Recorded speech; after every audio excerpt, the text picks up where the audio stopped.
நான் school days படிக்கிறப்ப எனக்கு தேடி நிறைய ஆப்பர்ச்சுனிட்டி வந்தது. பட் ஆனால் நான் வந்து அது யூட்டிலைஸ் பண்ணிக்காமல் ப்ரொக்ராஸ்டினேட் பண்ணிட்டேன், அண்டர் எஸ்டிமேட் பண்ணிவிட்டேன் வந்த ஆப்பர்ச்சுனிட்டிலாம். எந்த மாதிரி ஆப்பர்ச்சுனிட்டின்னு பார்த்தீங்கன்னா, ஸ்பீச்லாம் வைப்பாங்க பார்த்தீங்களா. ஸ்கூல் டேஸில் வந்து ஸ்பீச் வைப்பாங்க. அந்த ஸ்பீச்சில் வந்து நிறைய முறைலாம் என் ஸ்கூல் டீச்சர்ஸ் என்ன பண்ணியிருக்காங்க, ருக்மணி நீயும் பார்ட்டிசிபேட் பண்ணேன் இந்த ஸ்பீச்சில்னு சொல்லுவாங்க. நான் நோ ஐ காண்ட் அப்படின்னு நான் சொல்லிடுவேன். ஒய் பிகாஸ் எனக்கு அந்த டைமில் அந்த ஸ்டேஜில் ஷைனஸ்ன்றது பீக்கில் இருந்துச்சு. எல்லா விஷயத்துக்குமே ஷைனஸ் பண்ணுவேன். ஏன்னா இந்த உலகத்தில் நான் மட்டும்தான் முட்டாள், நான் மட்டும்தான் ரொம்ப ரொம்ப முட்டாள், படிக்க தெரியாத ஒரு மனுஷி. அந்த சேம் டைம் எனக்கு சுத்தமாக பேச தெரியாது, என்னுடைய அப்பியரன்ஸ் சரி கிடையாது அப்படின்னு நான் எனக்குள்ளவே சொல்லிக்கிட்டு அந்த தாரக மந்திரம். ஸோ அது பொய்ன்னு இப்போ தெரியுது, அப்பயும் தெரிஞ்சது. பட் இருந்தாலும் ஓகே நம்மளால முடியாதுன்ற மாதிரி எனக்குள்ள ஒரு மைண்ட் செட்டு இருந்துச்சு. அப்படியே போயிடுச்சு ஸ்கூல்லாம்.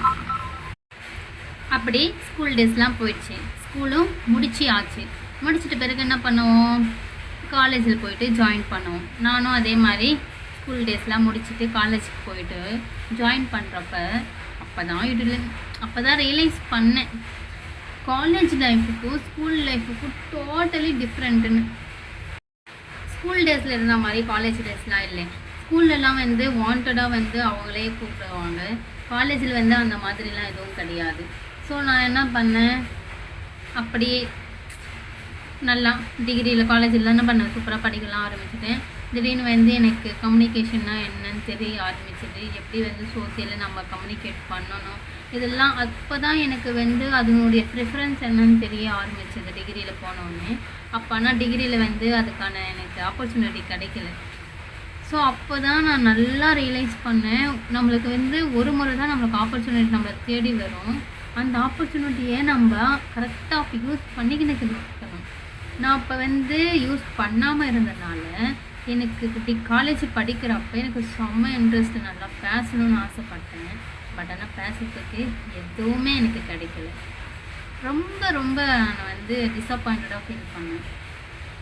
அப்போ தான் எனக்கு தோணுச்சு, நம்மளை தேடி ஒரு முறை தான் ஆப்பர்ச்சுனிட்டி வரும், அதை நம்ம எந்தளவு யூட்டிலைஸ் பண்ணிக்க முடியுமோ அந்தளவு யூட்டிலைஸ் பண்ணிக்கணும். அப்புறம் நம்ம என்ன தான் எனக்கு இந்த மாதிரி பண்ணணும்னு ஆசைப்பட்டாலும் அது நம்மளுக்கு கிடைக்காது. அப்படி தான் எனக்கு ரொம்ப ரொம்ப நான் டிஸப்பாயிண்டட் ஆகிட்டேன். அதுக்கப்புறம் ஓகே நம்மளுக்கு காலேஜில் சோசியலாக பேசலைனாலும் பரவாயில்லன்னு தான் நான் லாக்டவுனில் வந்து யூடியூப்பில் வந்து வீடியோ போடலான்னு ஸ்டார்ட் பண்ணேன். பட் யூடியூப்பில் வந்து நான் ஃபேஸ் காமிக்காமல் ஒரு 10 or 15 வீடியோஸ் போட்டிருப்பேன். அதுக்கப்புறம் எனக்கே ஒரு செல்ஃப் டவுட் இருந்துச்சு, நம்ம கரெக்டாக தான் பண்ணிட்டு இருக்கிறோமான்னு. அதுக்கப்புறம் 1 year நான் கேப் எடுத்துக்கிட்டு நான் நல்லா படித்தேன்னா எனக்கு எதிலெல்லாம் இன்ட்ரெஸ்ட் இருக்குமோ அதெல்லாம் நான் படிக்க ஆரம்பித்தேன். ஃபினான்ஸ் பிஸ்னஸுக்கு ரிலேட்டடாக நான் படிக்க ஆரம்பித்தேன். அதுக்கப்புறம் 1 year அப்புறமா அதே மாதிரி நான் வீடியோஸ் போட ஆரம்பிச்சிட்டேன் யூடியூப்பில் டெய்லியும். ஸோ அந்த மாதிரி யூடியூப்பில் நல்லா வீடியோஸ்லாம் போட ஆரம்பித்தேன். பட் ஆனால் வியூஸ் எதுவுமே வரல. இருந்தாலும் நான் டிஸப்பாயிண்டட் ஆகாமல் ஒரு 6 months நான் வீடியோஸ் வந்து கண்டினியூவாக போட்டேன். ஒரு 150 வீடியோஸ் அந்த மாதிரி இப்போ அப்லோட் பண்ணேன். அதுக்கப்புறமா ஒரு கரியர், அதுக்கப்புறம் நெக்ஸ்ட் ஹையர் எஜுகேஷன் இதெல்லாம் பண்ணுறதுக்காக ஒரு குட்டி கேப் எடுத்தேன். ஆனால் நான் இப்போ வரையும் நான் வந்து பேசுகிறது வந்து நிறுத்தலை. ஏன்னா அது எனக்கு உடம்புக்குள்ளவே ஓடின ஒரு விஷயம். பேசுறதுன்னா எனக்கு ரொம்ப பிடிக்கும். எந்தளவுக்கு பிடிக்குன்னா, இந்த உலகத்தில் எனக்கு 5 விஷயம் ரொம்ப பிடிக்கும். ஃபஸ்ட்டு 1 நல்லா பேசுகிறது, நல்லா சிரிக்கிறது, நல்லா தூங்குறது, நல்லா படிக்கிறது. அண்டு லாஸ்ட் 1 என்னன்னா ஏதோ ஒன்று விட்டுட்டேனே, சாப்பிட்றது, தூங்குறது, படிக்கிறது, பேசுகிறது, சிரிக்கிறது. இந்த 5 விஷயம் எனக்கு ரொம்ப ரொம்ப பிடிக்கும்.